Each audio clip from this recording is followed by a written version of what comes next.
Anya, compliments of the season to you and your lovely family. Let me ask you about a less lovely family first. Biden's in denial, still thinks he could have done it. Do you think he's right?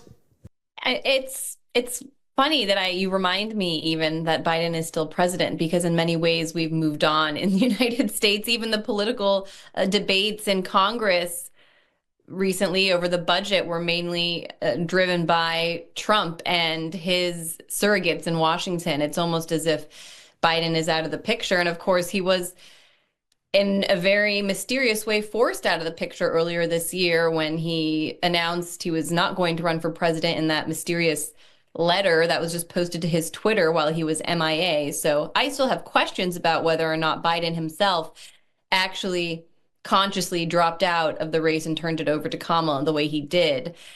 Could he have beat Donald Trump? I think at this point, most people would agree anybody could have done better than Kamala.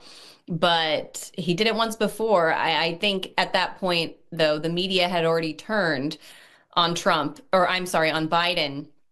And even though people like me were aware of his mental decline, even before he won the last election, the media suddenly decided to pay attention to it and start discussing it and making it an issue, the mainstream media. And so I think in that way, Biden was done. And it wasn't his choice, and it was a very carefully orchestrated media and Democratic Party controlled event. He's no longer talked about or thought about, but he's still spending your money, and he's still got his finger on your triggers.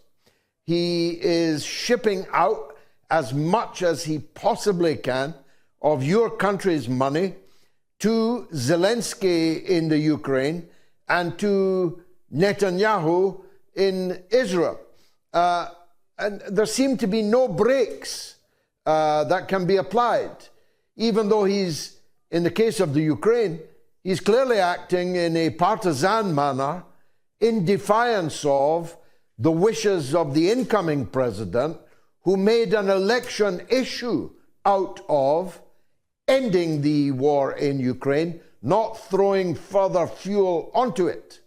Yes, it is a last-minute push, it seems, from his administration, kind of a Hail Mary to do as much damage and cause as much death, particularly in Ukraine, as possible before Trump comes in.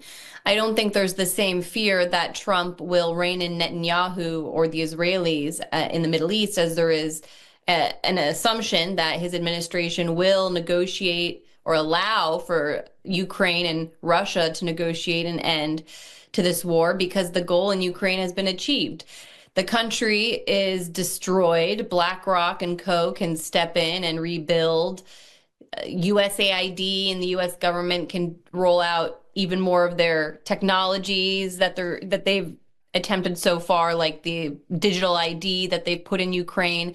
They can use it as a testing ground for their technology and education and other areas that they've said, so they can use Ukraine already. They've destroyed it. There's no one. I mean, hopefully one day we'll get the numbers of the people who actually died and who will be living in Ukraine. I mean, it's just heartbreaking to me that those are even questions that we have.